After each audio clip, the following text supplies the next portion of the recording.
जब कभी हमारी लाइफ में कोई बाधाएं आती हैं तो हम अपना निर्णय नहीं बदलते किसी गोल तक पहुंचने का जो हमने लिया था, बल्कि हम अपने तरीके बदलते हैं जो हम अभी तक आजमा रहे थे। और यही चीज़ बार बार इंस्पायर करती है किसी भी इंसान को, कोई भी हो सकता है, वो मैं हूँ, आप हो या कोई और, कि हम जो चल रहे थे अभी तक ना वो चलना बंद ना करें। क्योंकि चलना बंद करेंगे तो कहीं नहीं पहुँचेंगे, लेकिन धीरे धीरे चलेंगे तो कहीं ना कहीं पहुँच ही जाएंगे। और यही चीज़ है। इसी इसी एक कहना चाहिए कि इस एक मेरे पास मैसेज आया था एक्चुअली। इसने मुझे फिर से खड़ा किया कि मैं कैमरा पकड़ूं और ब्लॉगिंग शुरू करूं।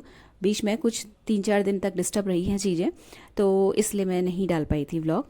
और आप लोग बहुत वेट कर रहे थे, मुझे मालूम है। लेकिन अभी फ़िलहाल सब कुछ ओके है, तो व्लॉग फिर से कंटिन्यू आएंगे। और बीच में हो सकता है कि फिर से एक आध दिन का कुछ मिस हो, तो थोड़ा सा आप वहाँ पे धैर्य रखिएगा। लगातार मैं व्लॉग डालती रहूँगी।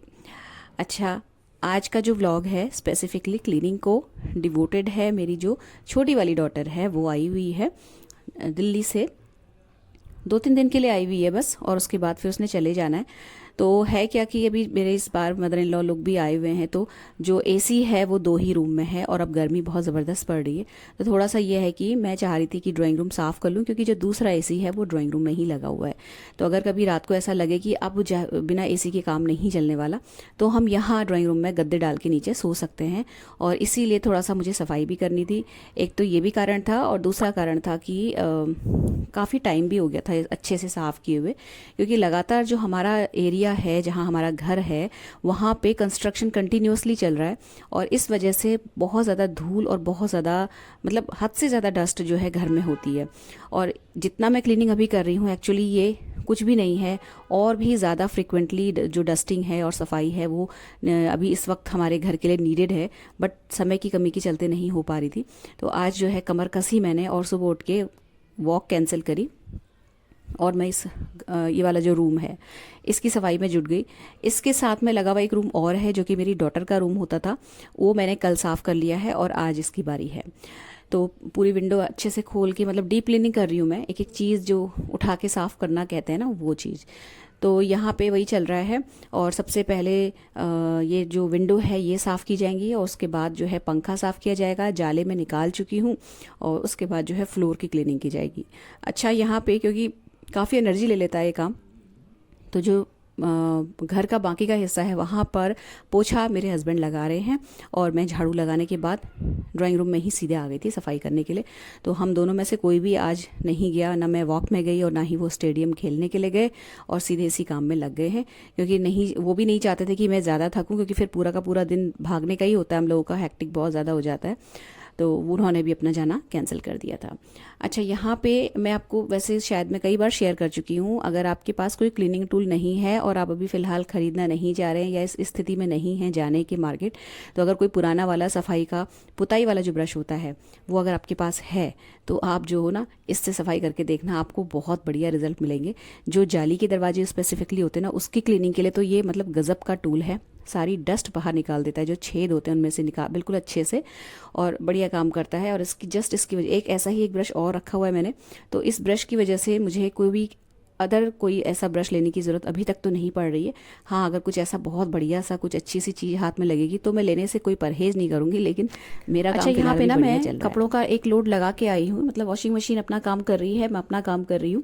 और मतलब इसके बाद मैं सीधे फिर कपड़े ही फैलाने गई थी, और उसके बाद जो है चाय वगैरह हमने पी थी।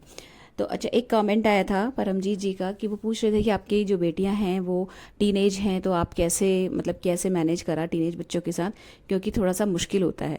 जी हाँ, सच में मुश्किल होता है टीनेज बच्चों के साथ मैनेज करना, क्योंकि उनका अपना जो एक कहना चाहिए, जो उनकी जो रीजनल पावर होती है वो दिन पर दिन बढ़ती जा रही होती है, और वो हर चीज़ में तर्क ढूंढते हैं। हर चीज़ का उनको मतलब जवाब चाहिए होता है, और वो भी विद लॉजिक। अच्छा, कुछ चीज़ें ऐसी होती हैं, ख़ास तौर से ना दिक्कत कहाँ आती है, जहाँ पे बड़े घर में रहते हैं, जहाँ पे दादा दादी या और फैमिली मेम्बर्स जो कि रहते हैं ना, उस घर में बच्चों की परवरिश में ज़्यादा प्रॉब्लम्स आती है। ये मैंने फेस किया है इनिशियल स्टेज में, यानी कि जब बच्चे बहुत छोटे होते हैं, पैदा होते हैं, तब तो हेल्प मिलती है फैमिली मेम्बर्स से, लेकिन जब वो बड़े होने लगते हैं तो उनको कैसे समझाना है, कैसे डील करना है उनकी प्रॉब्लम्स के साथ, वहाँ पर कई बार उम्र की वजह से या जनरेशन गैप की वजह से जो अदर फैमिली मेम्बर्स हैं, दादा दादी, ये लोग थोड़ा सा ना प्रॉब्लम क्रिएट करते हैं। ये मैंने पर्सनली एक्सपीरियंस किया है। तो अगर ऐसा है किसी के घर में और उसके बच्चे बड़े हो रहे हैं धीरे धीरे, तो मैं आपको बताऊंगी कि आप सारे काम करो, घर का कोई भी काम हर तरीके से आप जैसे आप चलते आ रहे थे अपने घर वालों को सेटिस्फाई करने के लिए, जो भी आप कर रहे थे वो करो। लेकिन जहाँ पे बात आपके बच्चों की परवरिश की और उनको आजकल के ज़माने के हिसाब से शिक्षा देने की आती ना, वहाँ पे आप अपने कान बंद कर लीजिए। किसी की मत सुनिए कौन क्या कह रहा है, कौन क्या नहीं कह रहा है। आप अपने हिसाब से बच्चों के साथ डील करिए, मत सुनिए किसी की भी। क्योंकि कई बार ऐसा होता है कि फैमिली प्रेशर में आके जो मदर्स होती हैं ख़ास तौर से, वो बच्चों को सही से शिक्षा या अभी बदलते ज़माने के हिसाब से चीज़ें नहीं बता पाती। क्योंकि अननेसेसरी देखिए इंटरफेरेंस बहुत होता है घर में। ये मत करवाओ बच्चों को। अगर आपने स्ट्रिक्टली बच्चों को डांट दिया या किसी चीज़ में आपको लगा कि ऐसा नहीं करना चाहिए था, आपने बच्चे को टोक दिया, तो जो बड़े हैं वो आपको मतलब कई बार होता है कि वो मदर को डांटते हैं कि ऐसा मत करो बच्चों के साथ। देखिए बच्चा आपका है, अगर वो कल को कुछ बन जाता है तो आपको क्रेडिट मिले या ना मिले, मतलब माँ को क्रेडिट मिले या नहीं मिले, लेकिन अगर वो कुछ नहीं बन पाता है या वो कुछ नहीं कर पाया लाइफ में, तो सारा का सारा जो ठीकरा है ना सर पे, वो आपके फोड़ा जाएगा। तो जहाँ पे बच्चों के लिए डिसीजन लेने की बात आती है, सबसे बड़ा पॉइंट मैं आपको बताऊँ जो मैंने किया, मैंने सबकी सुनी, सबका सब कुछ किया। मतलब काफ़ी टाइम तक हम लोग बहुत बड़ी जॉइंट फैमिली में रहे हैं, अभी मतलब 4-5 साल पहले ही हम लोग अलग हुए हैं। मैंने सबकी सुनी, लेकिन जहाँ पे मेरे बच्चों की, मेरी बेटियों की परवरिश में कोई भी ज़रा सा भी मुझे लगता था कि ये चीज़ दिक्कत क्रिएट करेगी, मैंने उसको सुना ही नहीं। उसको एक कान से सुना, दूसरे कान से निकाला, चाहे मेरे बच्चों की पढ़ाई से रिलेटेड हो या कुछ भी।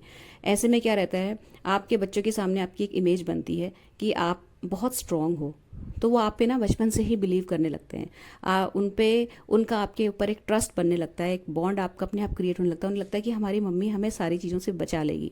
वहीं अगर आप छोटी छोटी चीज़ों को लेके ना उनके सामने रोने लगते हैं, इमोशनल हो जाते हैं, या घर में बहुत ज़्यादा लड़ाई झगड़ा होता है हस्बैंड वाइफ में या सास बहू में, तो बच्चे ना धीरे धीरे बहुत ज़्यादा दब्बू बनने लगते हैं। तो ये जो आप कह रहे थे ना कैसे डील करूं, ये डील करने का जो सिस्टम है ये एक दिन का नहीं होता है, ये एक पूरी की पूरी प्रोसेस है। मैं आपको बताऊं, बचपन से आप अपने बच्चों के साथ कैसे रह रहे हो, ये निर्भर करता है कि वो टीनेज में आपके साथ कैसे रहेंगे। पहली बात तो ये है।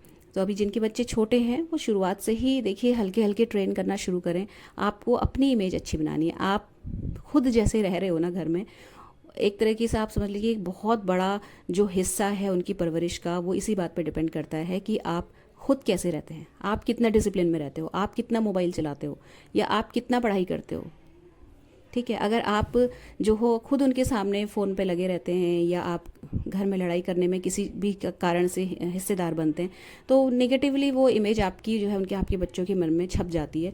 और वो धीरे धीरे जब बड़े होने लगते हैं और उनकी तार्किक क्षमता बढ़ती है, तो उन्हें लगता है कि हम अपने माँ बाप से तो क्या ही उम्मीद करें, क्या ही पूछें इनसे, क्या ही इनकी जो है सजेशंस लें, इन्हें खुद ही कुछ नहीं पता, इन्होंने खुद ही जो है अपनी पूरी लाइफ ऐसे बिताई है। क्योंकि बच्चे जो हैं आजकल बहुत ज़्यादा समझदार हैं, उनकी ये जो समझदारी है वो गलत दिशा में भी बहुत जल्दी भागती है और अच्छी दिशा में भी बहुत जल्दी भागती है, अगर उनको जैसा जैसा गाइडेंस मिलता है उस हिसाब से। तो बॉन्ड बनाने का तरीका तो ये है कि जो प्रोसेस है वो उनके बचपन से शुरू हो जाती है। कोई एक दिन में जादू की छड़ी नहीं घुमा पाओगे आप कि आप टीनेज में सोचो और बच्चे आपके साथ सब कुछ शेयर करने लगे।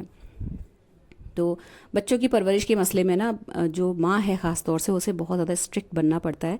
और कई बार तो ऐसा होता था मेरे साथ कि मुझे जो लगता था कि मेरी बेटियों के लिए सही है, और उस चीज़ से रिलेटेड अगर उनके फादर की तरफ से भी किसी चीज़ को लेके थोड़ा सा भी मुझे लगता था कि रिस्पॉन्स सही नहीं आ रहा था, तो मैं अपने हस्बैंड से भी बात करती थी और मैं उनके भी अगेंस्ट खड़ी हो जाती थी। इतनी बोल्डनेस मैंने दिखाई है, और उसका नतीजा ये है कि बच्चों की नज़र में मैं आज एक बहुत स्ट्रॉन्ग माँ हूँ, और वो सब कुछ मुझसे शेयर करते हैं। उन्हें पता है कि समय के हिसाब से वो जो भी मुझसे कहेंगे मैं उसका अच्छे से रिस्पॉन्स दूंगी उन्हें। क्योंकि वक्त देखिए ऐसा है, बच्चे खुद इतने प्रेशर में रहते हैं कि वो कुछ भी छुपाना क्यों ही चाहेंगे, वो भी चाहेंगे कि अपने मन की बात किसी को बता पाएं। घर से बाहर रहते हैं बच्चे, तो जब वो माहौल और वो जो कहना चाहिए उनको एक आसरा सा जब उनको उनके ही घर में मिल रहा है, अपने ही माँ बाप से मिल रहा है, तो वो बाहर भागेंगे ही नहीं, किसी को अपना ऐसा बहुत ज़्यादा सीक्रेट शेयर करेंगे ही नहीं। क्योंकि उनके पास ऑलरेडी है एक माँ ऐसी, एक पिताजी ऐसे, जो उनकी हर बात को सुनेंगे, समझेंगे और समय के हिसाब से उनको उस चीज़ का सही आंसर देंगे। और इस सब के लिए ना एक बहुत अच्छा लिसनर बनना बहुत ज़रूरी है। पहले वो जो बोल रहे हैं उसको अच्छे से सुन लीजिए। बीच में अगर जब आप बच्चा अपने फ्लो में आपको कुछ बता रहा है ना, तो आप ये समझिए कि ना कि वो आपके लिए एक जीतने वाली सिचुएशन है कि बच्चा आपसे इतनी सारी चीज़ें शेयर कर रहा है। और जब वो बोलता है, कोई चीज़ को बताता है, तो बीच में इंटरप्ट मत करिए, सुन लीजिए कि वो कहना क्या चाह रहा है। बहुत अच्छा लिसनर बनना पड़ता है, हद से ज़्यादा पेशेंस रखना पड़ता है। उसके बाद जब आपको लगे कि कोई चीज़ गलत है या कोई चीज़ सही है, वहाँ पे आप अपना मत रख दीजिए। लेकिन कोई भी चीज़ आप थोप नहीं सकते बड़े बच्चों पे। आपको एक बहुत अच्छा लिसनर बनना पड़ेगा, क्योंकि जिन बच्चों के माँ बाप उनकी बात को अच्छे से नहीं सुनते, वो बच्चे अपने माँ बाप के साथ बैठना भी पसंद नहीं करते। तो बच्चों को डिसिप्लिन में रखने के लिए खुद डिसिप्लिन में रहना पड़ेगा। वो मोबाइल कम चलाएं, इसके लिए अपने हाथ में मोबाइल बार बार लेना जो है वो छोड़ना पड़ेगा। बच्चे पढ़ने में अच्छे निकले, उनके सामने आपको खुद किताब पढ़ने की हैबिट डालनी पड़ेगी। हमें लगता है कि इन छोटी छोटी चीज़ों से कोई फ़र्क नहीं पड़ता, लेकिन ये बहुत गहरा इम्पैक्ट डालते हैं बच्चों पे। जब वो छोटे होते हैं ये सारी चीज़ें सिर्फ देख के बड़े हो रहे होते हैं, लेकिन जब वो बड़े हो जाते हैं तब वो यही सारी चीज़ें जो उनके दिमाग में छपी हुई होती हैं, उनको आगे बढ़ने में हेल्प करती हैं कि हमारे पेरेंट्स कैसा किया करते थे, हमारे पेरेंट्स कैसे थे। ठीक है, तो उनकी परवरिश का एक बहुत बड़ा हिस्सा तो इसी चीज़ से प्रभावित हो जाता है। तो सबसे पहले तो खुद को डिसिप्लिन करना बहुत ज़रूरी है, मदर्स को ख़ास तौर से। तो आ जाते हैं व्लॉग पे अब। तो ये ना सफाई वाला पूरा रूटीन ख़त्म हो गया है। दिन का खाने का सच मैंने कुछ बहुत ज़्यादा शेयर किया नहीं। मिक्स दाल बनी थी क्योंकि वो मेरी बेटी को बहुत पसंद है। और उसके बाद फिर मैं चली गई थी शॉप पे। शॉप से आने के बाद वही अपना रोज़ वाला रूटीन, और अब बन रहा है रात का खाना। तो बहुत ही सिंपल सादा खाना बनता है मेरे घर में। बहुत ज़्यादा तेल मसाले और चटक पटक फैंसी खाना नहीं मतलब ना पसंद करते हैं, और ना ही मैं बनाती हूँ। और मैं आपको सही बताऊँ, जितना सीधा सिंपल खाना बनता है उतना ही उंगलियां चाट चाट के हमारे घर में खाया जाता है। जहाँ थोड़ा सा भी तेल मसाले प्याज लहसुन ज़्यादा डाल के बनाओ ना, तो कम ही पसंद आता है सबको। तो तोरई की सिंपल सी सब्जी बनी है, आटा लग गया। और अब बन रही है पूजा वाली जो बत्तियाँ होती हैं, वो जो गोल वाली बत्तियाँ होती हैं वो। तो उसको उसमें घी लगा के उसको बना के रखना पड़ता है, इसलिए इसके लिए अलग से टाइम निकालना पड़ता है थोड़ा सा। तो जो बत्तियाँ होती हैं वो तो रेडीमेड रहती हैं, खैर मतलब मैं ले आती हूँ। और जैसे जो लंबी बत्तियाँ होती हैं जिसमें तेल पड़ता है, उसमें तो ज़रूरत नहीं पड़ती है बना के रखने की, बट इनको थोड़ा सा ना बना के रखना पड़ता है। और इस तरीके से बना के रख लो तो बहुत ज़्यादा घी भी देखिए नहीं यूज़ होता है, और थोड़ा सा काम भी हल्का हो जाता है। थोड़ा सा ये रहता है कि चीज़ रेडी है तो आपको सिर्फ निकालना है बत्ती और जलाना है, इस तरीके से होता है। तो ये वाली जो बत्तियाँ होती हैं ये मैं आरती के लिए इस्तेमाल करती हूँ, और सुबह शाम तुलसी जी के गमले के सामने जलाती हूँ। तो ये हो जाती हैं ख़त्म। और अभी जो है इसमें मैंने घी डाला था और बत्तियाँ उसमें जस्ट डिप कर दी हैं, हिला के बत्तियाँ जब ठीक से भीग गई तो बस उसको जो है हम डब्बे में भर के रख लेंगे। अभी गर्म है बत्तियाँ तो मैं इसका ढक्कन नहीं लगाऊंगी, ऐसे ही खुला छोड़ दूंगी, और उसके बाद जब ये ठंडे हो जाएंगे तो फिर इसका ढक्कन लगा दूंगी। अच्छा, यहाँ पे ना अगर आप बत्ती बनाते हो और आपको ये लगता है कि आपकी जो बत्ती है पूरी नहीं जलती है, तो आप यहाँ पे थोड़ा सा जो कपूर होता है, जैसे आपने घी में बत्तियाँ भिगो ली, उसके बाद की बात बता रही हूँ मैं आपको। थोड़ा जो कपूर होता है, आप 6 से 7 जो टिक्कियाँ होती हैं ना, छोटी छोटी गोल वाली जो आती हैं, उनको हाथ से मसल के पूरे जो ये बत्तियों वाला बत्तियाँ हैं इनके ऊपर फैला दीजिए और मिला दीजिए अच्छे से बत्तियों में। वो जो पाउडर है कपूर का आपने जो हाथ से इस तरीके से चुरा के डाला है, चूर चूर करके, बस। और उसके बाद जो है उसको मिक्स कर दीजिए डिब्बे में, एज इट इज़ जैसे ये वाली बत्तियां भरी वैसे ही भर दीजिए। तो आपकी जो बत्ती है आधी जली हुई कभी भी नहीं छूटेगी, पूरी की पूरी बत्ती जल जाएगी। इवन कम घी में भी मतलब आपकी बत्तियां अच्छी बनेंगी। तोरई की जो सब्जी बनाई थी ना, थोड़ी सी रसे वाली बनाई थी, तो उसमें खटास के लिए मैंने ये कच्चे आम की गुठली डाली है, और जो पल्प है वो चटनी के काम आ जाएगा, गुठली यहाँ पे यूज़ हो जाएगी। तो ये बहुत अच्छी लगती है रोटी के साथ ये वाली सब्जी। तो ये व्लॉग फ्रेंड्स यहीं पर समाप्त होता है। अगर अच्छा लगा हो किसी भी वजह से तो चैनल को सब्सक्राइब ज़रूर कर लीजिएगा, वीडियो को लाइक कीजिएगा, शेयर कीजिएगा। मिलते हैं नेक्स्ट वीडियो में। Till then take care, stay happy, healthy and positive. Thank you.